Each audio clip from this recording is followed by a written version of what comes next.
the community of Sandy Bay and Clarendon, the recommendation is similar, that these communities should continue under quarantine and would come to an end on September 2, 2020 at 5 a.m. We have been monitoring the progress within the communities.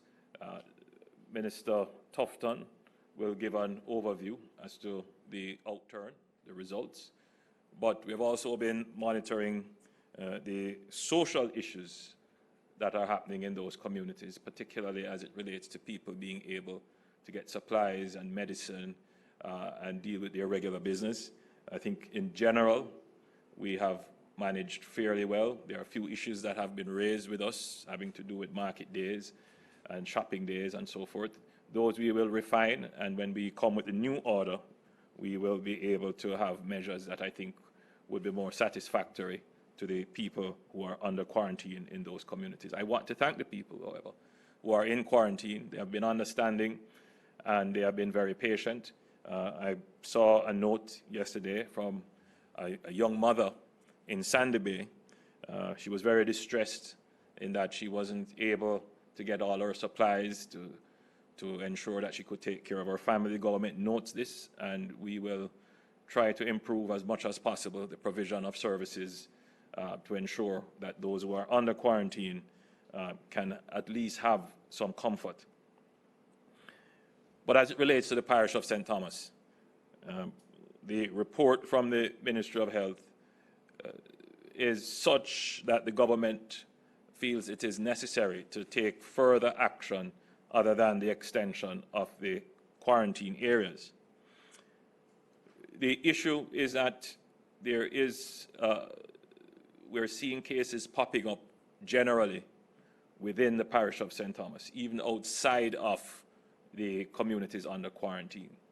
And this suggests that the general movement in the parish could cause outbreaks. And of course, people are not following the infection prevention and control measures. So it's one thing if you're following the prevention, control, and infection measures. If you are wearing masks, you're sanitizing, and you're moving, then you could have the outbreak under control. But when you're moving about all over the parish and not following the prevention methods, the infection prevention and control measures, then that is when you will have outbreaks. So the government has decided that we will increase the curfew hours.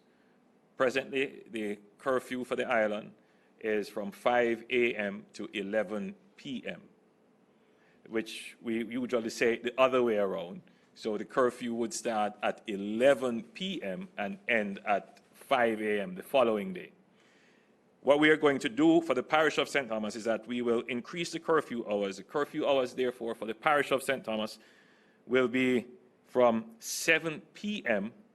to 5 a.m. the following morning.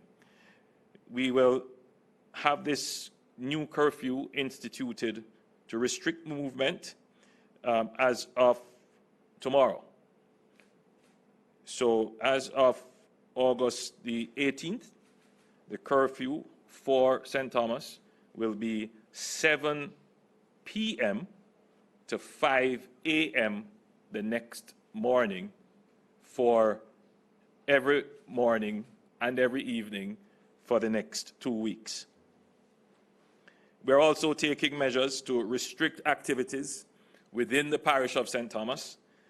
So we're saying now, which will be in the new order, there will be no funeral services at churches. Unfortunately, wedding ceremonies would be affected as well. Entertainment would be affected as well, and civic services would be affected. And this is for the next 2 weeks, starting tomorrow. Please note as well that we are monitoring communities not just in Clarendon and in St. Thomas. We're also monitoring communities in Kingston and St. Andrew, where we are seeing a number of active cases emerging, and we considered carefully because we know the stigma that can be placed on communities when they are named. But we have to weigh that with ensuring that the residents in these communities understand the threat and take the necessary precautions. We cannot always return to lockdowns. We cannot always return to shutting down the country. We have to learn to live with COVID. And the way to live with COVID is for every single Jamaican to responsibly, faithfully, and consistently follow the infection prevention and control measures. And we know what these are. If you're going out in public, wear your mask. If you have to take public transportation, wear your mask. If you are ill with flu-like symptoms, respiratory challenges, if you're coughing, sneezing, stay at home. Reach out to the health services. If you are in a gathering of no more than 20, that should be, then ensure that you maintain social distance. If you're attending an event, the organizers of the event, they have a duty to ensure that chairs and tables are physically distant to ensure that people are not in close quarters. If you touch unknown surfaces, but even if you don't, wash your hands regularly, sanitize your hands if you can't wash them immediately. These measures work, and I can only encourage our Jamaican citizens to follow them faithfully and consistently. So the Ministry of Health has advised the Cabinet of concerns in the following communities: Duhaney Park, Patrick City, or rather Patrick Gardens, Pembroke Hall, Corryville, New Haven, the Halfway Tree area, Hughenden, Arlene Gardens, Malines Gardens, State Gardens, Zadie Gardens, Constant Spring, Barbican, Meadowbrook, Havendale, Delacree Park, Olympic Gardens, and Waltham Gardens. We're asking residents in these communities to exercise even greater care. Wear your masks, social distance, wash your hands or sanitize regularly. If you're ill, stay home. Make contact with your health service providers. We will be monitoring these communities very closely.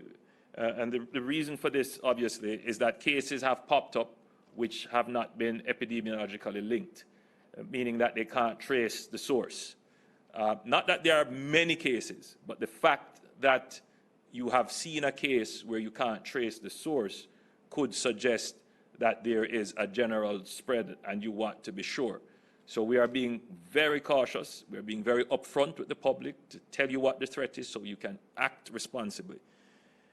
I'll close my presentation just quickly to say that tomorrow is nomination day. I have today spoken with the Leader of the Opposition, and I have informed the members of Parliament for the areas in St. Thomas and Clarendon that are affected. We have agreed that as leaders of the country, we will be scrupulous in following the rules, that we will be consistent and firm in ensuring that our supporters follow the rules, that how we organize the activities for the day are consistent with the agreement and measures recommended by the Ministry of Health, and which both parties would have agreed to, and was published by the political ombudsman. This is against the backdrop of what is happening in St. Thomas. It means that the political parties must exercise great care and caution, that our supporters must understand that we cannot conduct a campaign in the routine, normal way, that this campaign is a COVID-19 campaign, that the protocols must and will be strictly observed. I'll invite the Minister of Health to give further details.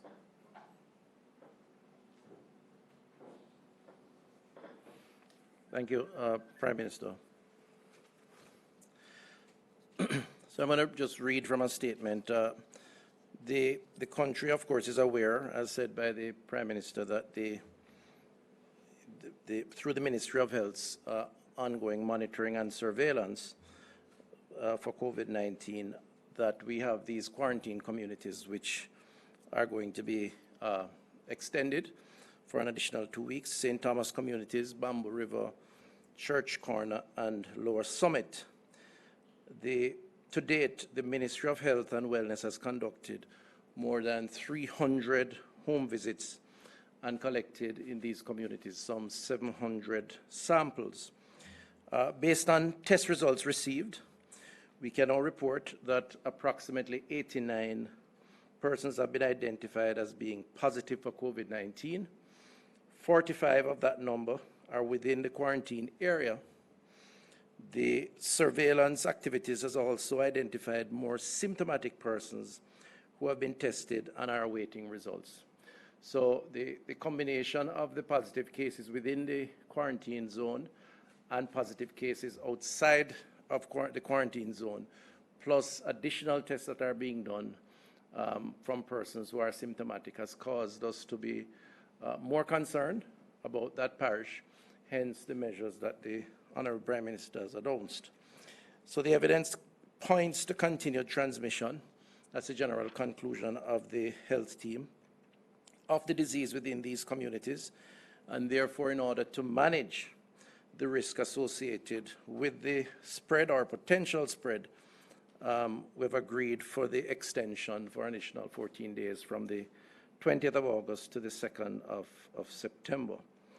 Additionally, approximately 20 communities within the parish of St. Thomas have been impacted with new COVID-19 cases.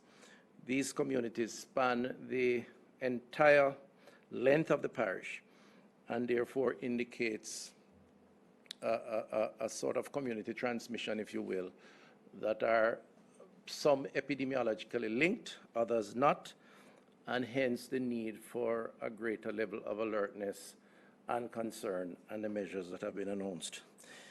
In order to, well, the Prime Minister has announced the new curfew hours. That's 11 p.m. to 5 a.m. From 11 p.m. to 5 a.m. to 7 p.m. to 5 a.m.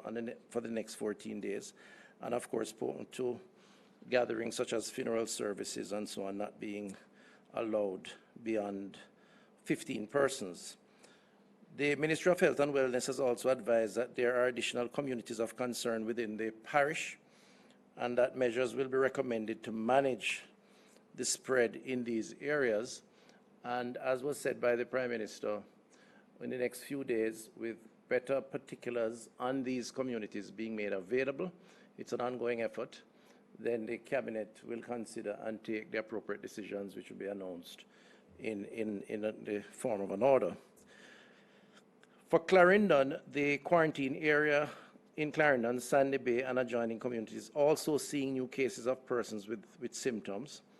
To date, the Ministry has advised that their surveillance has covered more than 900 householders, with more than 2,000 individuals interviewed, and based on the testing that has been done, some 22 persons have been identified as COVID positive. And of course, this scenario, based on the risk assessment, indicates and has caused us to conclude, the health team that is, that a recommendation be given for an extension of the quarantine area. So again, concerns there, and we're continuing to monitor and to collect information, and will advise in more details as to the specific communities, if additional communities are to be added. The Prime Minister has outlined the communities in Kingston and St. Andrew.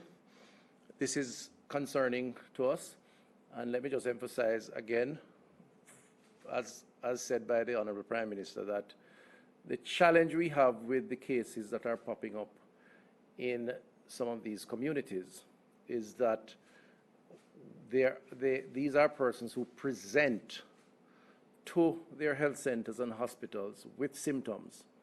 So it's not that they were in quarantine in most cases and then they have symptoms. They present because they are ill, and out of the testing, they are diagnosed, of course, as being positive.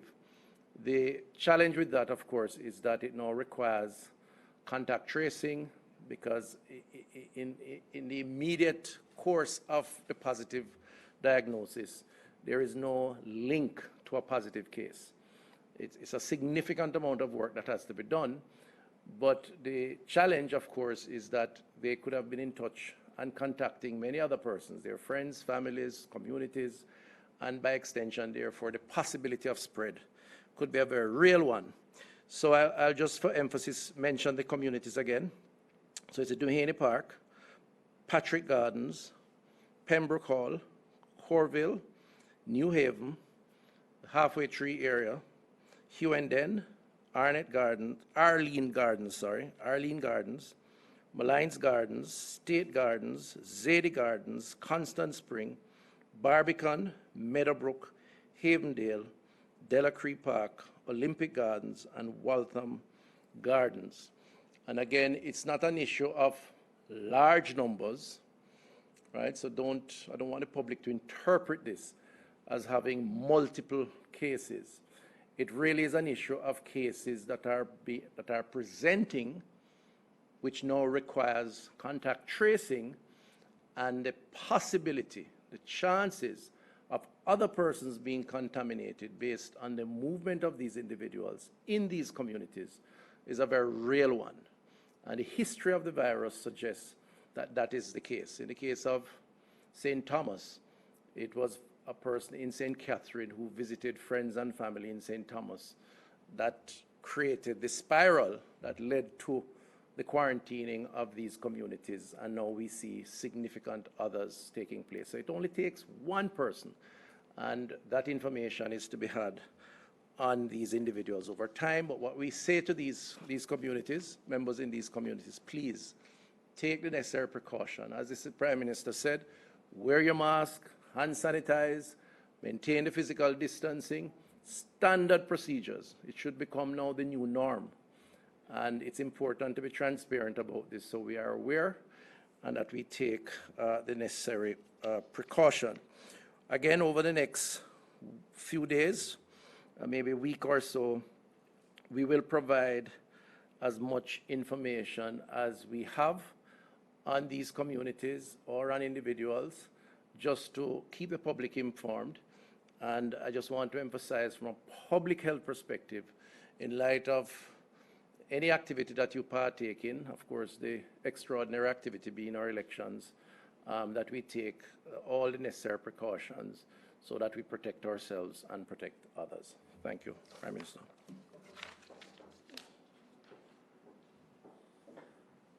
Thank you, Minister Tufton. Just for clarity, as it relates to civic gatherings and social gatherings in St. Thomas, we're saying no funeral services. Burials may take place, but the restriction of 15 persons, inclusive of the burial attendants and the pastoral delegation. That is the limit. There will be, in effect tomorrow, a curfew starting at 7 p.m. So nomination day activities, which don't normally go up to that time, should be finished with enough time for persons to return home. This is the way in which we will have to live.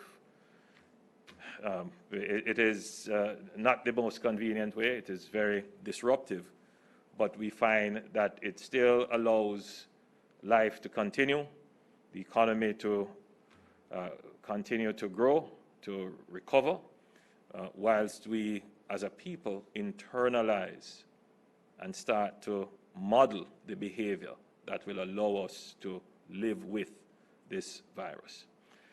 We would be available for a few questions. I personally can't stay for more than 2 questions because I have another engagement. This was an impromptu press conference, as you can imagine. All right, thank you, Prime Minister, for those comments and certainly the information that has been presented. As was organized with members of the media, we'll take questions concerning COVID-19 first. If there are others, then we'll try to accommodate after we have completed the COVID-19 questioning. Let's start off then with Mrs. Dion Jackson-Miller from Radio Jamaica. Dion?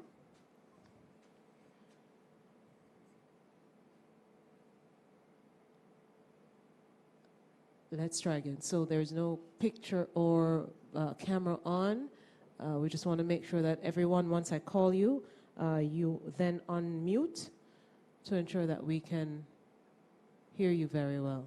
Dion, are you hearing us? Thank you so much. Okay. Thank you so much, Naomi. Wonderful. For the record, it's you guys who had muted me. I couldn't unmute.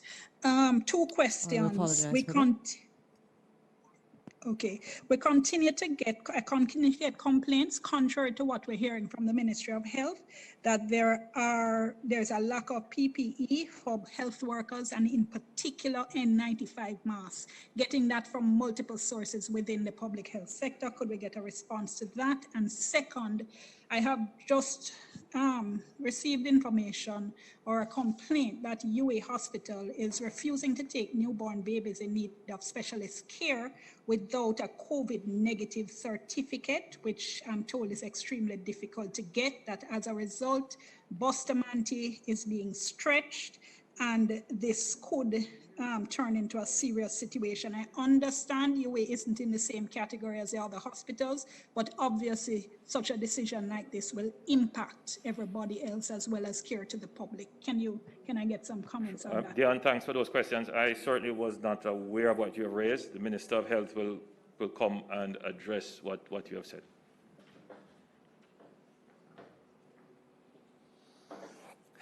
Thank you, Prime Minister. The PPEs and this sourcing of PPEs is an ongoing exercise. As far as I am aware, and I checked up to a few days ago, there were stocks of PPEs. First of all, let me just say that the National Health Fund has been charged with sourcing, in keeping with the experience that they have, the PPEs that the public health system requires. And they coordinate with the regional health authorities, and through the regional health authorities with particular institutions, the hospitals and health centers, to ensure that the supplies are adequately stocked. As far as I am aware, based on a list that I saw, for the most part, we have adequate supplies, and they receive supplies almost weekly. As it relates to N95 masks, the supplies are normally low, and partly because the N95 mask that is made by a particular manufacturer, I think it's 3M, is in short supply globally. And what the NHF has had to do is to try to source through different means.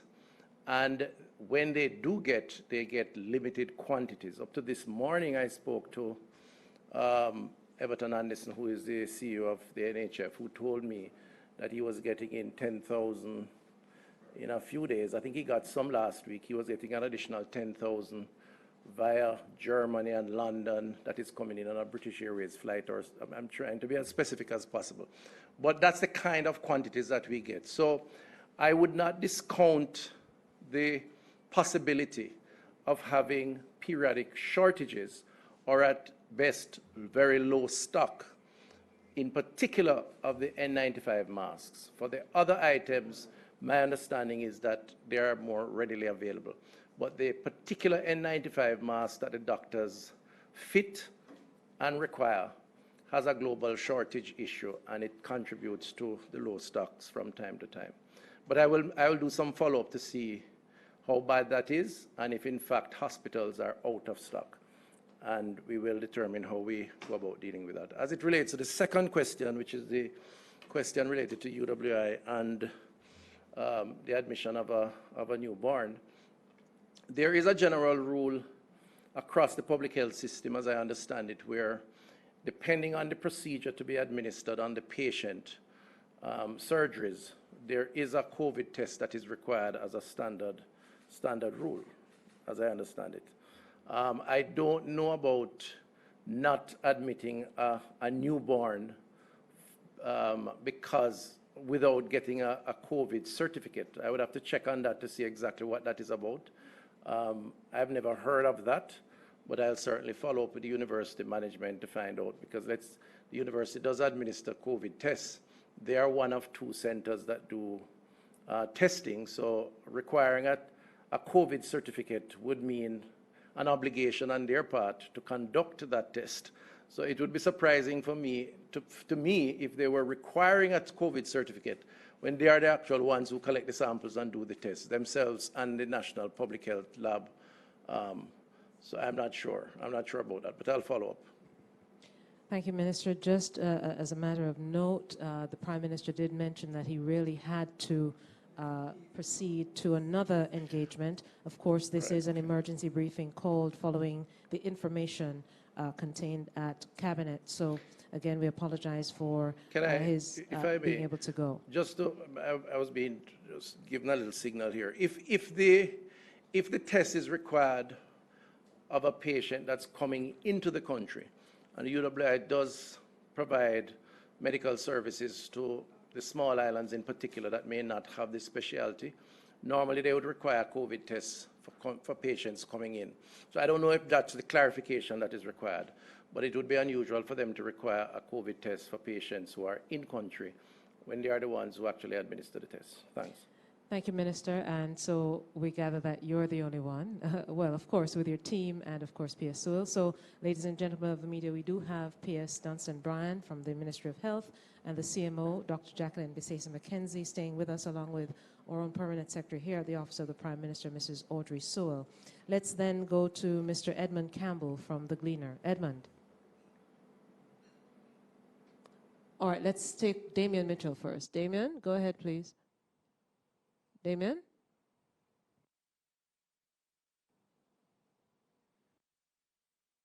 Yes, you can speak again, Damien. Thank you. I was trying to unmute myself. I was muted by you. So, Minister, could you take this question then? The government has indicated that the days of moral suasion are over. So does the Ministry of Health or the government intend to report to the police for possible prosecution the JLP's Dr. Ryan Simpson for alleged breaches of the Disaster Risk Management Act? That's question one. I'd appreciate if you can answer. I have a second question. Well, look at it this way. We are committed to pursuing any individual who breaches the orders that are out there. The police has, in fact, done multiple investigations, have apprehended a number of persons, and as far as I'm aware, there are no exceptions. I can't give you the specifics of that case because I'm not aware of it, but as far as I'm concerned, the government is very clear. The Prime Minister has given a clear mandate that those who are in breach should be dealt with according to law. Just over a month ago, the Prime Minister had indicated that an election is due in 2021, and it was not on his mind. As a member of the Cabinet. Are you hearing me now? Yes, I'm hearing you now. Yes, I'm saying just over a month ago, your Prime Minister had indicated that an election is due in 2021 and was not on his mind. As a member of the Cabinet, he had also indicated that the Jamaica's economic recovery was on his mind. Can you indicate whether you are satisfied that there has been any significant change between then and now in respect of economic recovery, allowing for the calling of an election? Okay, well, I'm not going to attempt to read the Prime Minister's mind. What I will say, though, is that the Constitution of the country does allow an election to be called within a particular period. Of course, we know when it's constitutionally due, 5 years after the previous elections. And I think the Prime Minister is well within his right to exercise his mandate or his authority to call at any point. So, you know, I would leave it at that. He has done so, and he has done so within the laws of the country. I'm asking, though, Mr. Tufton, whether you are satisfied as a member of the Cabinet with what has been done between then and now in fulfillment of what the Prime Minister had said. Well, you're referring to a discussion that I'm not aware of, but what I will say that as a Cabinet and as a government, we have been absolutely responsible in terms of the management of the economy, in terms of the management of the COVID risks. We have had to make some tough decisions based on the risk assessment at any particular point in time, as we have had to do as it relates to the economic management. And so if you're asking me if we have acted responsibly as a government, I will give you I would say a resounding yes. And the calling of elections, again, I repeat, it's the Prime Minister's call, and he's allowed so to do. And he has done so, and we should allow the democratic principles of our Constitution to take its place within a responsible way, of course, because of the COVID challenges that we have now. Thank you, Minister. Let's go over to Edmund Campbell. Edmund? Yes, I was muted while I was trying to get in. All right, 2 questions for you, Minister Tufton. As the Minister of Health, as you know, you just spoke about tough decisions being taken by the ministry. Is it settled legal opinion that quarantine or COVID positive electors will be allowed to vote on election day, and how will that be accommodated by the respective parties as well as the EOJ? And secondly, in light of the risks posed by, of course, COVID-19 to the elderly and especially, well, those with underlying conditions, what measures have been put in place to provide greater and easier access for these persons on September 3, who obviously would want to express themselves at the polling station? Okay, so I think the public needs to appreciate the difference between quarantine and isolation. Isolation deals with patients who are positive, confirmed positive for COVID, and they are normally kept in a health institution, either a hospital or in a facility that the government, through the Ministry of Health, would have put together or assume control over to house these persons under special arrangements. Otherwise, there are cases where persons are stay at home, but those cases we assess and determine that they are fit and proper for someone with a highly contagious virus to be housed without representing a risk to others. The global position on highly contagious diseases is that those persons would represent a significant risk to others if they were to abandon the protocols around which persons with highly contagious diseases are housed. Clearly, in cases where they are very ill, it would be a risk to them. In cases where they are asymptomatic, it would be a greater risk to others. And so the public health position is very clear that persons who are positive, and we have 200 plus such cases currently, they should not be allowed to represent or to pose a risk to others on election day or any other time. They should remain in isolation until they are deemed fit or cured and therefore can go about their normal life. For persons in isolation, in quarantine, these are persons who are under observation and therefore are not confirmed positive cases. They're serving a time to determine if the virus is present in them, but the assumption has to be made that they should be allowed, under certain circumstances, the right to exercise their franchise to vote, given that they are not a confirmed positive case. The issue has come up a number of occasions over the last couple of days, and I think the public health team will be having further discussions with the Electoral Commission where both political parties are represented, to just clarify the issues around quarantining and what the special circumstances would mean for those persons to be allowed to vote. But as of now, the position is that those persons should be allowed to vote, and there are about 28,000 or so currently Jamaicans who are in home quarantine, and that's a fairly significant number. Thank you, Minister. Let's go to Brittany Clark from Nationwide Radio. Brittany. Good afternoon. This is Nika Lewis sitting in for Brittany. Thank you, Nika. Go ahead, please. Yes, so my first question is as it pertains to Edmund's question regarding the decision from Cabinet re COVID positive patients on election day having a right to vote. I do understand that the last interaction we've had, certainly at Nationwide News, with Glassgold Brown, Director of Elections, he mentioned that there was nothing in law preventing an individual, even with the coronavirus, from exercising their franchise. And so is the government willing to accept legal ramifications of not, allowing an individual who may even be displaying symptoms to go to the polls? Right. So I've just offered the public health strong advice and recommendation. I've also said that there will need to be a conversation which should be had very shortly with the Electoral Commission as it relates to that position, because from a public health perspective, there's undoubtedly a significant risk to others if a positive case were to be allowed to congregate or to participate in any process that would lead to potential exposure of others. So we will have to reconcile those views, but I'm being very transparent and open as it relates to public health stance on the issue. Thank you, Minister. Let's go to Kirk Wright of TVJ. Kirk, good afternoon. Are you hearing me? Yes, we're hearing you. Go ahead, please. Good. My question is based on the emerging concerns now with the COVID-19 cases. Are we still on track to open school September 7th?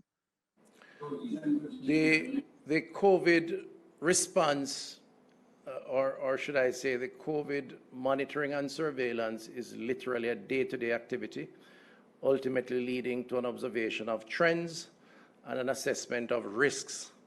As of now, there are concerns. I will put it no stronger than that because I will rely on the public health team who are actually doing the actual monitoring, and they would of course recommend to the cabinet what their perspective would be as it relates to school reopening. We still have a little time, but it is worrying that we have seen these cases popping up in St. Thomas, but also in other parts of the country. And we need to respond in a way to get a handle on this, and if not, it could have implications, but I'm not prepared to say definitively because ultimately it's going to be a cabinet decision that will be influenced by the public health advice. Thank you, Minister. I am understanding that we have one follow-up, and so after this question, we'll certainly wrap up. Mrs. Jackson-Miller says she has a follow-up question. Thank you so much, Naomi. Dr. Tufton, we've seen, following up on Kirk's question, we've seen Trinidad, Ghana says they're not opening September 7th. We've seen Trinidad saying school is unlikely for the rest of the year. As you continue to monitor, as you said, is that something that is being actively considered? And two, in terms of all the information you've given, is that an indication that calling election at this time, in fact, was the wrong decision? Okay, so let me take the first question. As I've said, the likelihood of a postponement or delay are real, and I don't think anyone would disagree with that as a possibility, because ultimately the health and wellness and the health and safety of our children and indeed our population would be paramount. But it has to be dependent on the public health assessment of the risks and a recommendation that would advise accordingly. And that is an ongoing, almost daily activity. We assess and we discuss every single day, multiple times a day. And if we have to advise the cabinet, either under extraordinary circumstances or otherwise, we do so. So as of now, I'm sorry I'm being vague. I can say that there are concerns as it relates to the cases that we have seen, which is why we're here and announcing communities and quarantining communities. If the trend continues, it could be a challenge, but I will await some more time and assessment, and then the cabinet, of course, will make the decision. And I'm sure the Minister of Education will speak accordingly. As it relates to the timing of the elections, the question is there ever a wrong time? I mean, the Constitution allows it. The truth is, when the elections were announced, the issues around COVID would have been part of any consideration, just as it would be of any other decision that would be taken as it relates to running the government, because of the ongoing advice that we get. So I am sure the Prime Minister would have weighed all the issues, including the COVID response, in taking this decision, and he would have acted as he normally does, in the best interest of the country, and the decisions would flow from that. It is very dynamic, however, and the country needs to appreciate, and we've always said, that once we lift restrictions or ease restrictions, the risk around COVID would be adjusted. And a lot would depend on not just the response from the public health team and other agencies, but also from compliance and self-regulation by Jamaicans, by others who come in. And what we have seen is in too many cases is that many of us are not observing the protocols. We have over 28,000 Jamaicans who are now in home quarantine. We see almost 2,500 persons coming in on a daily basis for business, for tourism, and our locals. And the success that we have is going to be a function of not just the decisions that we take in government, but also compliance on the part of others. Finally, the Prime Minister has made it clear that in the interest of Jamaica and Jamaicans, if there is a need to pull back, we will do so, ultimately guided by what is in the best interest of the people of Jamaica. Thank you so much, Minister. We'd like to thank as well the Prime Minister, the Most Honorable Andrew Holness, who was here with us earlier. Of course, Minister Tufton, the Minister of Health and Wellness, the Permanent Secretary at the Ministry in the Ministry of Economic Growth and Job Creation, of course, the Office of the Prime Minister, Mrs. Audrey Sewell, Permanent Secretary at the Ministry of Health and Wellness, Mr. Dunstan Bryan, and of course, the Chief Medical Officer of Jamaica, Dr. Jacqueline Bisesa McKenzie. Thank you too to members of the media and members of the public for tuning in. We do wish you a safe and enjoyable rest of the Monday. Good day. Thank you.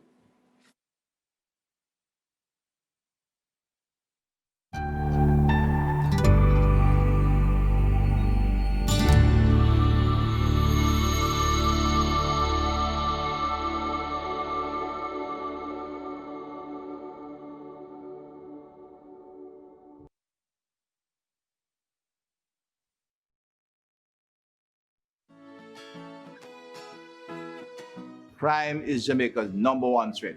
As we stay apart while working together to fight COVID-19